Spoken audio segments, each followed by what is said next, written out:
என்னடி என்னையே பார்த்துட்டு இருக்க? சைட் அடிக்கிறியா என்ன? ஆமா நினப்பு தான். இவங்கள சைட்டு வேற அடிக்கிறாங்களா சைட்டு. அப்புறம் எதுக்கடி என்னையே பார்த்துட்டு இருக்க? அப்படியே குறுகுறுன்னு பார்த்துக்கிட்டே இருக்க. அது வேற ஒன்றும் இல்லை. சரி, தேங்காய் பர்ஃபி கேரட் அல்வாலாம் நல்லா சாப்பிட்டியா? அபிச்சலம் நல்லா சாப்பிட்டேன் தெரியுமா? எவ்வளோ நாள் ஆச்சு தெரியுமா? எங்கள் அப்பா நாங்கள் இந்த மாதிரி சின்ன பிள்ளையா இருக்கும்போது அடிக்கடி செஞ்சு தருவாங்க. அதுக்கப்புறம் செஞ்சு தந்ததே இல்லை. இன்னைக்கு சாப்பிடும்போது ரொம்ப சந்தோஷமா இருந்தது. அது மட்டும் இல்லாமல் எனக்காக எங்கள் அப்பா பண்ணாங்கன்னு தெரிஞ்சப்போ உண்மையாவே அவ்வளோ சந்தோஷமா இருந்து. அதான்டா பார்த்துக்கிட்டு தான் இருக்கேன். கொஞ்சம் ஓவரா தாண்டா போறீங்க. ஏண்டி அப்படி என்னடி ஓவரா போறோம்? எனக்காக ஏன் அப்பா செஞ்சு தந்திருக்காங்க, இதுல என்ன இருக்கு? என்னது என்னது உனக்காக உங்க அப்பா செஞ்சு தந்திருக்காங்க? கொஞ்சம் இல்ல, ரொம்ப ஓவரா தாண்டா போறீங்க. ஏண்டி அபி இந்த மாதிரி கண்ணு வச்சுட்டு இருக்காதுடி. நானும் என் அப்பாவும் பல வருஷம் கழிச்சு இப்பதான் பேசுறோம். நீ இப்படியே கண்ணு வச்சு பிரிச்சு விட்டனா? என்னது என்னது அடிங்க மோவனே. இப்ப நினைச்சா கூட உங்க ரெண்டு பேத்தையும் நான் பிரிச்சு விட்டுருவேன். இதுல வேற நான் கண்ணு வர வைக்கிறேனா? ஐயோ அபிச்சலும் பிரிச்சு பிரிச்சு விட்டுறாதடி. ஏதோ உன் புண்ணியத்துலதான் நாங்க ரெண்டு பேரும் இப்ப சேர்ந்து நல்ல முறையில பேசிட்டு இருக்கோம். ஏதாச்சும் ஆப்போச்சு பிரிச்சு விட்டுறாதடி. அப்ப அப்பவும் பையனும் கொஞ்சம் அடக்கி வாசிங்க. ரொம்ப ஓவரா பண்ணீங்கன்னா ஏதாச்சும் பண்ணி பிரிச்சு விட்டுருவேன். சரி சரி கோவப்படாத செல்லம். சரி நீ தேங்காய் பர்ஃபி சாப்பிட்டியா? நான் எங்க சாப்பிட்டேன்? நான் சும்மா டேஸ்ட் மட்டும் தான் பார்த்தேன். எங்க நீ தருவ நானும் வெயிட் பண்ணிட்டே இருந்தேன். பொண்டாட்டின்னு ஒருத்தி பக்கத்துல இருக்கான்னு ஒரு அக்கறையும் இல்ல. அந்தால பிளேட் ஃபுல்லா இருக்க பர்ஃபியை நல்லா அவ்வளத்தையும் தின்றுக்க. அபிச்சலம் என்ன சொல்ற? அப்ப நீ சாப்பிடலையா? அச்சோ நீ சாப்பிட்டுப்பேன்னு நினைச்சுதானே நான் சாப்பிட்டேன். சும்மா நடிக்காதடா. உங்க அப்பா அப்படியே பாசத்துல தந்தானே அப்படியே அள்ளி கட்டிட்டு அவளையும் விக்க விக்க அப்படியே தின்ன. பக்கத்துல ஒருத்தி இருக்காளே கொடுத்துட்டு திம்போம். அதெல்லாம் ஒண்ணும் கிடையாது. ஒத்தையில அவளையும் அந்த அள்ளி வாயில போட்டுடணும், அப்படித்தானே? அச்சுச்சோ சாரி அபிச்சலம், நீ சாப்பிட்டுருப்பேன்னு நினைச்சேன். இரு இன்னும் கிச்சன்ல இருக்குல்ல, நான் போய் எடுத்துட்டு வரேன். அதெல்லாம் ஒன்றும் தேவையில்ல. அதான் எனக்கு தராம தானே தின்ன, அப்புறமா என்ன? பாரா என் அபிச்சலம் கோவப்படும் போது கூட எம்புட்டு அழகா இருக்கா. மண்ணா கட்டி ஏதாச்சும் சொல்லிட போறோம். ஒழுங்கா வாய முட்டு இருப்பதுக்க. ஐயோ என்ன சொன்னா ஏதாச்சும் ஒண்ணு சொல்லிக்கிட்டே இருக்காளே. புருஷ், எனக்கு ஒரு சந்தேகம். என்னது சந்தேகமா? என்ன சந்தேகம்? எதுவா இருந்தாலும் சொல்லு செல்லம், நான் கிளியர் பண்றேன். அடிச்சு வாய மூடு. உன் டோனே சரியில்லை. இது நார்மலான ஒரு சந்தேகம் தான். நீ நினைக்கிற மாதிரிலாம் எதுவும் இல்லை. அப்புறம் எதுக்கடி புருஷனை கூப்பிட்டு அப்படியே ஆசையை தூண்டுனேன்? சரி, எப்பவுமே பொறுக்கி புறம்போக்கு சக்தினே கூப்பிட்டு இருக்கேனே. சரி, புருஷனு கூப்பிடலான்னு கூப்பிட்டேன். அதுக்குள்ள அப்படியே வலிஞ்சிட்டு வர. சரி சொல்லி தொலை, சொல்லு. ஆமா, உங்க அம்மாவும் அப்பாவும் லவ் மேரேஜ் ஆமே? ஆமாடி லவ் மேரேஜ் தாண்டி. இதுல என்னடி உனக்கு சந்தேகம்? அதுல தானே எனக்கு பெரிய சந்தேகமே. உங்க அம்மாவும் உங்க அப்பாவும் லவ் மேரேஜ் தான். இத்தனைக்கும் ரெண்டு பேரும் வேற வேற கேஸ்ட்னு வேற உங்க அப்பா சொன்னாங்க. அப்புறம் உங்க அம்மாக்கு ஏன் எங்க மேலலாம் இவ்வளவு காண்டு? என்னடி சொல்ல வர? ஒண்ணுமே புரியலடி. பைத்தியம் பைத்தியம், உனக்கு புரிய வைக்கிறதுக்குள்ள. ஐயோ, உங்க அம்மாவும் அப்பாவும் இப்போ லவ் மேரேஜ் பண்ணி கல்யாணம் பண்ணியிருக்காங்க. வீட்டை விட்டு ஓடி வந்து கல்யாணம் பண்ணியிருக்காங்க, அப்படிதானே? ஆமா. அதே மாதிரி தான் நீங்க 3 பேரும் கல்யாணம் பண்ணியிருக்கீங்க. ஐயோ இல்ல இல்ல, நம்ம என்ன லவ் மேரேஜா பண்ணோம்? நமக்கு நடந்ததெல்லாம் ஒரு கல்யாணமே கிடையாது. என்னடி இப்படி சொல்லிட்ட? நமக்கு நடந்தது கல்யாணமே கிடையாதா? அதுவும் கிட்டத்தட்ட லவ் மேரேஜ் தாண்டி. என்னது லவ் மேரேஜா? வீட்டுக்கு பின்னாடி ஒரு பெரிய கிணறு இருக்குல்ல, பிடிச்சதால தள்ளி விட்டு கொலை பண்ணிடுவோம். கொலை லவ் பண்ணி வேற கல்யாணம் பண்ணாங்களாம். வாயை வச்சுக்கிட்டு சும்மா இருப்பதுக்க. செவனேன்னு கோயிலுக்கு வந்த புள்ள கழுத்துல தாலி கட்டிவிட்டு லவ் மேரேஜ் ஆம்ல லவ் மேரேஜ். சரி விடு விடு. மேரேஜ் பண்ணிட்டு லவ் பண்ணா என்ன, இல்ல லவ் பண்ணிட்டு மேரேஜ் பண்ணா என்ன, எல்லாம் ஒண்ணு தானே. சரி நீ என்னமோ டவுட் கேட்க வந்தியா, அதை சொல்லு. அதான்டா, கிருஷ்ணா மாமா ரியாக்காவை லவ் பண்ணி மேரேஜ் பண்ணி கூப்பிட்டு வந்தாங்க. அதே மாதிரி தான் சூர்யா மாமாவும் வெண்ணிலாவை லவ் பண்ணி மேரேஜ் பண்ணி கூப்பிட்டு வந்திருக்காங்க. ஆனா உங்க அம்மாக்கு ஏன் பிடிக்கல? உங்க அம்மாவே லவ் மேரேஜ். அப்புறம் ஏன் உங்க அம்மா ஏன் லவ்க்கு எதிரியா ஆப்போசிட்ல அது இதுன்னு அவ்வளவு பேச்சு பேசினாங்க? இது ஒரு நல்ல கேள்வி. ஆனா ஆன்சர் தான் என்கிட்ட இல்ல. நீங்களாம் ஒரு பிள்ளைங்களாடா. உங்க அம்மா அப்பாவே லவ் மேரேஜ் தான் பண்ணிருக்காங்க. இதுல உங்க அம்மாக்கு என்ன அவ்வளோ வீராப்பு? அபிச்சலம் அவங்க லவ் மேரேஜ் தான் பண்ணாங்க. அவங்க ஒன்றும் ஆரம்பத்திலே ஒன்றும் வசதியாவோ பணக்காரங்களாவோலாம் இல்லை. கொஞ்சம் கொஞ்சமா முன்னேறி தான் இந்த நிலைமைக்கு வந்திருக்காங்க. இருந்தாலும் பசங்களுக்கு பணக்கார வீட்டு பொண்ணா பார்த்து கல்யாணம் பண்ணி வைக்கிறது தான் எங்க அம்மாவோட ஆசை. அதுக்கு ரீசன் வந்து அதான் எங்க சுந்தரியத்தை இருக்காங்கல்ல, அவங்க தான். அவங்க இதுக்கு ரீசன்? அது ஒன்றும் இல்லை சொல்லும், சேர்க்க சரியில்லை, வேற ஒன்றும் இல்லை. அவங்க கூட சேர்ந்து சேர்ந்து தான் எங்கள் அம்மாவும் இப்படி ஆயிட்டாங்க. முதல்லலாம் எங்கள் அம்மா நல்லா தான் இருந்தாங்க. ஆனால் அவங்க கூட சேர்ந்து சேர்ந்து ரொம்ப மாறிட்டாங்க. அதனால தான் அப்படியே எங்கள் அம்மாவும் பணம் பணம் பணம்னு சுற்ற ஆரம்பிச்சிட்டாங்க. இப்போ கொஞ்சம் பரவாயில்லன்னு நினைக்கிறேன், கொஞ்சம் மாறி இருக்காங்க. அது கரெக்ட் தான். ஃபர்ஸ்ட் இருந்ததுக்கு உங்க அம்மா இப்போ கொஞ்சம் மாறி இருக்காங்க தான். ஆமா அபிச்செல்லம், எல்லாத்துக்கும் காரணம் எங்க சுந்தரியத்தை தான். எல்லாமே எங்களுக்கும் தெரியும், ஆனாலும் எங்களால எதுவும் பண்ண முடியல. அந்தால நாங்களும் அப்படியே சைலண்டாவே இருந்துட்டோம். அப்புறம் சக்தி, எனக்கு இன்னொரு டவுட்டு. ஐயோ, இவ வேற டவுட்டா கேட்டு சாவடிக்கிறாளே. சொல்லுடி, அப்புறம் என்னடி டவுட்டு? இல்ல பொறுக்கி, உங்க அப்பா சொல்லும்போது என்ன சொன்னாங்கன்னா, உங்க வீட்டுக்கு ஒத்திக்கு ஒரு பையன்னு சொன்னாங்க. அப்ப கார்த்திக் ப்ரோவோட அம்மா யாரு? அது அவங்க தங்கச்சி தானே? அப்புறம் எதுக்கு அவங்க ஒத்திக்கு ஒரு பையன்னு சொன்னாங்க? அபி அவங்க அப்பாவோட தங்கச்சி தான், ஆனா கூட பிறந்த தங்கச்சி இல்ல. சித்தப்பா பொண்ணு இருப்பாங்கல்ல, அந்த மாதிரி சொந்தம். ஆனா சின்ன வயசுல எல்லாரும் சேர்ந்து ஒண்ணு மண்ணாதான் வளர்ந்தாங்க. ஓ அப்படியா? ஆமா அபி. அப்புறம் கார்த்திக் ஒரு 5 வயசு இருக்கும்போது மாமா தவறிட்டாங்க. அதனால அப்பா இங்க கூப்பிட்டு வந்துட்டாங்க. அவங்களுக்கும் யாரும் இல்ல, தனியா தான் இருந்தாங்க. அதனால அப்பா நம்ம கூட இருந்துட்டோம் அப்படின்ட்டு இங்க கூப்பிட்டு வந்துட்டாங்க. அதனாலதான் அம்மாக்கு சுத்தமா பிடிக்கல. சொந்த தங்கச்சியா இருந்தாலும் பரவாயில்ல, சித்தப்பா பொண்ணெல்லாம் எதுக்கு இங்க கூப்பிட்டு வரணும் அப்படின்னு சொல்லிட்டு ஆரம்பத்துல ரொம்ப சண்டைலாம் வந்தது. அம்மா ரொம்ப சண்டை போட்டுட்டு தான் இருந்தாங்க. ஆனா நாங்க எங்க சொந்த அத்தை மாதிரி தான் பாத்துக்கிட்டோம். அப்படியா? நான் கூட உங்க அப்பாவோட ஓன் சிஸ்டர் தான் அவங்க அப்படின்னு நினைச்சேன். ஓன் சிஸ்டர்லாம் இல்ல, இருந்தாலும் எங்க அப்பாவுக்கு எங்க அத்தைன்னா ரொம்ப பிடிக்கும். எங்க அப்பாவுக்கும் எங்க அத்தைக்குமே கிட்டத்தட்ட ஒரு 8 வருஷம் டிஃப்ரெண்ட். எங்க அத்தை சின்ன பிள்ளையா இருக்கும்போது எங்க அப்பா தான் தூக்கி வளர்த்தாங்க, எப்பவுமே தூக்கி வச்சுட்டே இருப்பாங்கன்னு நிறைய கதை சொல்லுவாங்க. அதனால எங்க அப்பாவுக்கு அத்தைன்னா ரொம்ப பிடிக்கும். எங்க அம்மாவுக்கு அதனால சுத்தமா பிடிக்காது. அப்படியே காலெல்லாம் ஓடிடுச்சு. இருந்தாலும் உங்க அம்மா கொஞ்சம் முரட்டு பீஸ் தான் என்ன? என்னடி எங்க அம்மாவே கலாய்க்கிற? ஆமா, உண்மையை தானே சொன்னேன். இந்த பாரு, நீ நினைக்கிற மாதிரி உங்க அம்மா ஒன்றும் அவ்வளோ நல்லவங்கலாம் இல்ல. என்னால எவ்வளோ டார்ச்சர் பண்ணாங்க தெரியுமா? என்னடி சொல்ற? உன்னையும் டார்ச்சர் பண்ணாங்களா? ஆமா, நீ கொஞ்சம் சப்போர்ட்டா இருந்தா என் பக்கத்துல வந்திருக்க மாட்டாங்க. எங்க நான் இங்க வந்தப்போ நீ அதுக்கு மேல என்கிட்ட சண்டைக்கு வந்த. அதெல்லாம் பார்த்துட்டு ஒரு நாள் உங்க அம்மா என்னெல்லாம் பண்ணாங்க தெரியுமா? அப்படி என்னடி பண்ணாங்க? ஐயோ நீ வேற, வெண்ணிலாவை ஒரு நாள் வேலைக்கு வர வேண்டாம்னு சொல்லிட்டு அவ்வளோ பாத்திரத்தையும் மொத்தமா என் தலையில கட்டிட்டாங்க. அது மட்டுமா, வீடெல்லாம் பெருக்கி தொடச்சி துணியெல்லாம் துவைச்சி எவ்வளவு வேலை கொடுத்தாங்க தெரியுமா? உயிரே போயிடுச்சு. அச்சச்சோ, என்னடி சொல்ற? என் அபிச்சொல்லத்தை இந்த அளவுக்கு கஷ்டப்படுத்தினாங்களா? ஆமா, இதுக்கெல்லாம் காரணம் யார் தெரியுமா? யாரு? வேற யாரு, நீதான். உன்னாலதான்டா. அடியே, நான் என்னடி பண்ணேன்? அவங்க ஒண்ணு வேலை வாங்கினாங்கன்னா நீ அவங்க மேல கோவப்பட்ட ஒரு நியாயம் இருக்கு. நான் என்னடி பண்ணேன்? பெருமா மாடே, போற போக்குல கழுத்துல தாலியை கட்டி என் உசுர போட்டு வாங்கிட்டல நீ. இதுல வேற இங்க வந்ததுக்கு அப்புறம் நீ என் மேல ஒரே கோவத்துல சண்டையா போட்டுட்டு இருந்தியா? இதெல்லாம் பார்த்தோன்னே இவங்க எப்படியாச்சும் என்ன வீட்டை விட்டு துரத்தணும்னு என்னென்னலாம் பண்ணாங்க தெரியுமா? ஆனா எதுக்கும் அசர மாட்டா இந்த அபி. அதான் தெரியுதே, என் பொண்டாட்டி எல்லாம் யாராலையும் அசைக்க முடியாதுன்னு. சரி சரி, ரொம்ப நடிக்காத, ரொம்ப ஐஸ் வைக்கிற மாதிரி இருக்கு. இருந்தாலும் உங்க அம்மா கொஞ்சம் முரட்டு பீஸ் தான். சரிப்பா, உங்க மாமியார் மருமக சண்டைக்குள்ளலாம் நான் வரமாட்டேன். நீ அவங்கள திட்டுறதும் அவங்க ஒண்ணு திட்டுறதும் அது உங்க பிரச்சனைப்பா. நீ நம்ம பிரச்சனைக்கு வா. என்னது நம்ம பிரச்சனைக்கு வரணுமா? நமக்கு என்ன பிரச்சனை? என்ன புதுசா ஏதாச்சும் ஏழ்ரை இழுத்துருக்கியா என்ன? அது நீ அது நொதுன்னு இழுக்கும் போதே தெரியுது. ஆமா, வேற எதுவும் இன்டர்வியூ எதுவும் பாத்தியா, தேடினியா? எதுவும் அட்டென்ட் பண்ண போற மாதிரி இருக்கியா? ஆரம்பிச்சிட்டியா? ஏன்டி இன்டர்வியூக்கு போன்னு சாவடிக்கிற? வேலை தந்தா நான் போக மாட்டேனா? இப்பதான் நான் ரொம்ப நிம்மதியா சந்தோஷமா இருக்கேன். சும்மா இன்டர்வியூ அது இதுன்னு சொல்லிட்டு இருக்காத. நானா கண்டிப்பா போறேன், உனக்காக கண்டிப்பா வேலைக்கு போவேன். சரியா? ஏன்னா நீ எனக்காக எவ்வளவு பண்ணிருக்க. நீ என்கிட்ட கேட்டது நான் ஒரு நல்ல வேலைக்கு போனோன்னு தான். நான் கண்டிப்பா உனக்காக வேலைக்கு போறேன். உருட்டுமா உருட்டு, நல்ல உருட்டு. இந்த உருட்டை தான் கிட்டத்தட்ட 5-6 மாசமா உருட்டிட்டு இருக்க. ஆனா ஒன்னும் வேலைக்கு போன மாதிரி தெரியலையே. ஏதோ நானே போகாத மாதிரில நீ பேசிட்டு இருக்க. கண்டிப்பா போறேன்டி, கண்டிப்பா கிடைக்கும்னு நினைக்கிறேன். பாரு, உன் வாயால இருந்து வேலை கிடைக்கும்னு நினைக்கிறேன்னு சொல்லியிருக்கேன். கிடைச்சிரும் கிடைச்சிரும். அபிச்சலம், நான் இப்ப ரொம்ப சந்தோஷமா இருக்கேன்.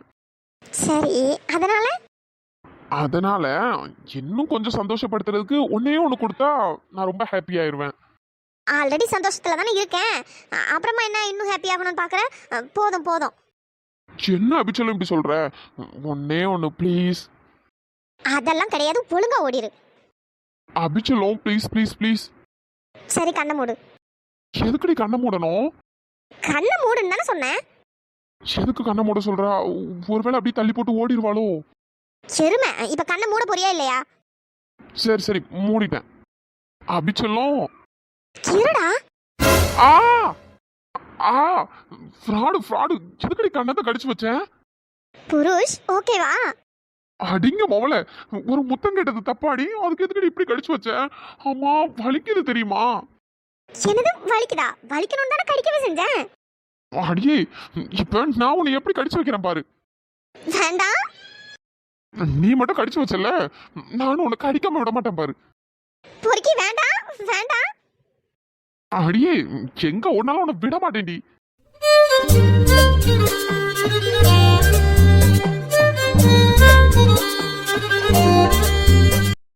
இவர் நடந்ததே நினைச்சு ஏன் இப்படி உட்காந்துட்டு இருக்காரு? சரி இப்ப சரியாயிருவாரு அப்ப சரியாயிருவாருன்னு பார்த்தா காலையில இருந்து இப்படியே தான் இருக்காரு. எதுவும் சாப்பிடவும் செய்யல, சொன்னா கேட்கவும் மாட்டேங்கிறாங்க. சூர்யா மாமா, சூர்யா மாமா, ஆ, வெண்ணிலா, சூர்யா மாமா என்ன பண்ணிட்டு இருக்கீங்க? இப்படியே உட்காந்துட்டே இருந்தா என்ன அர்த்தம்? காலையில இருந்து நீங்க எதுவுமே சாப்பிடவே இல்லை. நடந்ததே நினைச்சிட்டே இருந்தா என்ன அர்த்தம்? அது எனக்கு பசிக்கல வெண்ணிலா, அதான். அது எப்படி உங்களுக்கு பசிக்காம இருக்கும்? காலையில இருந்து எதுவுமே சாப்பிடல, கேட்டா பசிக்கலங்கிறீங்க. சூர்யா மாமா, நீங்க தேங்காய் பர்ஃபி சாப்பிடுறீங்களா? இல்ல, எனக்கு எதுவும் வேண்டாம் வெண்ணிலா. சூர்யா மாமா, இப்ப கொஞ்ச நேரத்துக்கு முன்னாடி என்ன நடந்தது தெரியுமா? என்ன நடந்தது? உங்க அப்பா இருக்காங்கல்ல, அவங்க சக்திக்காக தேங்காய் பர்ஃபியும் கேரட் அல்வாவும் செஞ்சிருக்காங்க. சரி அதான் நீங்களும் சாப்பிடுவீங்கன்னு எடுத்துட்டு வந்தேன். என்ன வெண்ணிலா சொல்ற? அப்பா செஞ்சாங்களா? ஆமா சூர்யா மாமா, சக்திக்கு ரொம்ப பிடிக்குமாமே, அதனால அவங்க செஞ்சாங்க. நீங்களும் கிருஷ்ண மாமாவும் தான் இப்படியே நடந்ததையும் நினைச்சு யோசிச்சுட்டு இருக்கீங்க. மற்றபடி எல்லாருக்கும் உண்மை தெரிஞ்சதுல எல்லாரும் ரொம்ப சந்தோஷமா இருக்காங்க. சக்தியும் ரொம்ப சந்தோஷமா இருக்கான். இந்த நேரத்தில் நீங்க ரெண்டு பேருமே இப்படியே ஃபீல் பண்ணிட்டே இருந்தா என்ன அர்த்தம்? இப்பதான் ரியாக்காவும் வந்து புலம்பிட்டு போனாங்க, காலையில இருந்து கிருஷ்ணா ஒரே இப்படிதான் இருக்காங்க அப்படின்னு. தயவு செஞ்சு நடந்ததே யோசிக்காதீங்க சூர்யா மாமா. இப்போ அதெல்லாம் யோசிச்சு என்ன ஆக போகுது? இப்போ எல்லாமே உண்மை தெரிஞ்சிருச்சு, எல்லாமே நல்லபடியா ஆயிடுச்சு. நீங்க இப்பவும் திரும்பவும் அதையே நினைச்சிட்டே இருந்தீங்கன்னா நல்லா இருக்காது. உங்களுக்கு ரொம்ப கில்ட்டா இருந்தா நீங்க சக்தி கிட்ட போய் கொஞ்ச நேரம் பேசுங்க. அப்பனா ஒன்றும் தெரியாது. அதை விட்டுட்டு தனியாவே இருந்து ஃபீல் பண்ணிட்டு இருந்தா ஒன்றுத்துக்கும் பிரயோஜனமே இல்லை. புரியுது வெண்ணிலா, நானும் சக்தி கிட்ட கொஞ்ச நேரம் பேசணும்னு தான் நினைச்சேன். அப்பதான் எனக்கு கொஞ்சம் ஆறுதலா இருக்கும். ஆமா சூர்யா மாமா, அதுக்குன்னு இப்படியே சாப்பிடாம உட்காந்துட்டு இருந்தா ஒண்ணுமே நடக்க போறது இல்ல. உங்களுக்கு ரொம்ப கில்ட்டா இருந்தா நீங்க சக்தி கிட்ட பேசுங்க. சரி வெண்ணிலா, நீ சொல்றதும் கரெக்டு தான். எனக்கு என்னன்னு தெரியல, மனசுக்கு ஒரு மாதிரி இருக்கு. நம்ம வெளியே போயிட்டு வரலாமா? வெளியே வா. வெளியே? வெண்ணிலா, இங்க பக்கத்துல தான் பார்க் இருக்கு, அங்கதான். சரி போலாம் சூர்யா மாமா, நீங்க ஃபர்ஸ்ட் சாப்பிடுங்க, நம்ம போலாம். சரி வெண்ணிலா. சூர்யா மாமா இருங்க, நான் உங்களுக்கு சாப்பாடு எடுத்துட்டு வரேன். சரி வெண்ணிலா. வெண்ணிலா, அந்த ஸ்வீட்டை இங்க வச்சுட்டு போ. எங்க அதையும் சேர்த்து எடுத்துட்டு போற? இல்ல சாப்பிட்டுட்டு அதுக்கப்புறமாவே ஸ்வீட் சாப்பிடுங்க. பரவாயில்ல வெண்ணிலா, ஃபர்ஸ்ட் தேங்காய் பர்ஃபியை கொடு. சரி சூர்யா மாமா, இதை கம்மியா சாப்பிடுங்க. சாப்பாடு சாப்பிட்டுட்டு அதுக்கப்புறமா இதை சாப்பிடுங்க. இதை ஃபுல்லா சாப்பிட்டுட்டு அப்புறம் சாப்பிடாம இருந்துட போறீங்க. சரி வெண்ணிலா. என்ன மச்சான், நான் கேள்விப்பட்டதெல்லாம் உண்மையா? அப்படி என்னடா கேள்விப்பட்ட? மச்சான் சும்மா நடிக்காதடா. உளவுத்துறையில இருந்து எல்லா நியூஸும் வந்துருச்சு. என்னது, உளவுத்துறையில இருந்து எல்லா நியூஸும் வந்துச்சா? பைத்தியக்காரா என்ன உளம்பிட்டடக்கா? யாரு, நான் உளம்பிட்டு இருக்கனா? டே டே டே நடிக்காதடா, அதான் எல்லா நியூஸும் வந்துருச்சு. ஆமா, அப்படி என்ன நியூஸ் வந்துச்சு? அப்பாவும் பிள்ளையும் ரொம்ப ஓவரா போறீங்க போலயே. நீங்க உங்க அப்பா கூட்டுறதும் உங்க அப்பா உங்களுக்கு கூட்டுறதும் ஒரே பாச போராட்டம் அப்படியே பொங்கி எழுந்தது போல. உங்க பாச போராட்டத்துல அவ்வளவு அங்க கண்ணீர் வச்சிட்டு இருக்காங்களா? அந்த அளவுக்கு ஒரே போராட்டம் போயிட்டு இருக்காமே, அப்படியா? டேய் மச்சான், கொஞ்சம் அடக்கி வாசிங்க உங்க பாச போராட்டத்தை, சரியா? எரும மாடே, உனக்கு யாரிட சொன்னா? அதான் உன் தொங்காச்சு, அவதானே வந்து பத்த வச்சா. அது யாராச்சும் சொல்லுவாங்க, அதெல்லாம் இப்போ உனக்கு எதுக்கு? நீ கொஞ்சம் அடக்கி வாசிருந்தனா நியூஸ் வெளியே வந்திருக்காது. நீங்க ரொம்ப ஓவரா தான் பண்றீங்களாமே. தேங்காய் பர்ஃபி செஞ்சு கொடுக்கறதும், கேரட் அல்வா செஞ்சு கொடுக்கறதும், பையனுக்கு கூட்டுறதும், பையன் அப்பா கூட்டுறதும், ஐயோ கொஞ்சம் நெஞ்ச வேலையா பாடுறீங்க. ஏதோ ரொம்ப வருஷமா பிரிஞ்சு போன புருஷன் கொண்டாடி சேர்ந்த மாதிரி எல்லாம் பண்ணிட்டு இருக்கீங்களாமே. இன்னும் நிறைய கேள்விப்பட்டேன். டேய், என்கிட்ட அடி வாங்காத, வாயை மூடு பத்துக்க. ஏன்டா பொறாம பிடிச்ச நாய், பொறாம பிடிச்சாட அலையிற? ஆமா இத பார்த்து நாங்க பொறாம பிடிச்சிட்டாலும் ஐயோ எல்லாம் அந்த பிசாசு பார்த்த வேலை. அவளுக்கு இருக்கு. மச்சான், எதுவா இருந்தாலும் கொஞ்சம் அடக்கி வாசிங்க, சரியா? டேய், நீ நினைக்கிற மாதிரிலாம் எதுவும் இல்லை. சும்மா அப்பா எப்பவும் போலதான் செஞ்சாங்க. அதுவும் எனக்காகன்னு ஒன்றும் ஸ்பெஷலாலாம் ஒன்றும் செய்யல, பொதுவா எல்லாருக்காக தான் செஞ்சாங்க. அபி சும்மா உங்ககிட்ட ஏதாச்சும் சொல்லிட்டு இருப்பா நேரம் போலன்னு. அதை நம்பிட்டு நீ என்கிட்ட வந்து கேட்டுட்டு இருக்கியா? ஏன் நீ தின்னல? நீயும் நல்லா தின்னதானே செஞ்ச, அப்புறமா என்ன? மச்சான், நான் தின்னவே இல்லைன்னு சொல்லவே இல்லையடா, நானும் தின்னதான் செஞ்சேன். இருந்தாலும் உனக்காக ஸ்பெஷலா பண்ணிருக்காங்களாமே. ஐயோ, இந்த புறம்போக்கு வேற எனக்கு கலாய்ச்சிட்டு நடக்கானே. சக்தி வந்துட்டாங்க ஐயா, வந்துட்டாங்க. அப்பா. சக்தி, உனக்கு ஆதாம் பாய் பிரியாணினா ரொம்ப பிடிக்கும்லப்பா. அதான் அப்பா உனக்கு வாங்கிட்டு வந்திருக்கேன். என்னப்பா சொல்றீங்க? எனக்காக வாங்கிட்டு வந்தீங்களா? ஆமாப்பா, நீ சின்ன பிள்ளையா இருக்கும்போது நான் அடிக்கடி உனக்கு வாங்கி தருவேனே, நீ கூட விரும்பி சாப்பிடுவியே, அதே பிரியாணி தான்ப்பா. அப்பா உனக்காக வாங்கிட்டு வந்திருக்கேன். டேபிள்ல எடுத்து வச்சிருக்கேன்ப்பா, வா வந்து சாப்பிட வா. ஆ சரிப்பா, இதோ வரேன். அடே இதெல்லாம் ரொம்ப ஓவரா இருக்குடா. ஏதோ பல வருஷமா ஆதாம் பைக் பிரியாணியை கண்ணுல காணாத மாதிரியே இவன் பேசிட்டு இருக்கானே. நேத்து கூட 2 பேரும் போய் அங்க போய் ஃபுல் கட்டு கட்டணுமேடா. ஏதோ கண்ணுல காணாத மாதிரியே ரியாக்ஷன் கொடுத்துட்டு இருக்கான். வாப்பா, சாப்பிட்டுட்டு வந்து அதுக்கப்புறமா பேசு. சரிங்கப்பா. மாமா, சொல்லுப்பா கார்த்தி. இந்த பாருங்க மாமா, இதெல்லாம் கொஞ்சம் கூட சரியில்லை. அது என்ன, இந்த வீட்ல இத்தனை பேர் இருக்கோம், உங்க பையனுக்கு மட்டும் ஆதாம் பாய் பிரியாணி, அப்ப எங்களெல்லாம் பார்த்தா உங்களுக்கு எப்படி தெரியுது? அச்சச்சோ, காலையில தான் இந்த அபி பொண்ணு சண்டைக்கு வந்தது, இப்போ என்ன இவன் சண்டைக்கு வரான்? டேய் எதுக்குடா இப்ப இப்படி கத்திட்டு இருக்க?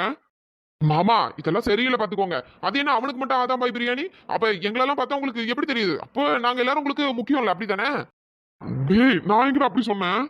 நீங்க உங்க வாயால சொல்லல, அவ்வளவுதான். பண்றதெல்லாம் பார்த்து அப்படியே பையன் பசத்துல ரொம்ப ஓவரா உருகுறீங்க. டேய் சும்மா இருடா. உனக்கு என்ன இப்ப ஆதாம் பாய் பிரியாணி தானே வேணும், நானே வாங்கிட்டு வரேன்டா. மச்சான் சும்மா இருப்பதுக்கு மண்டே பிறந்துடும் பொழந்து.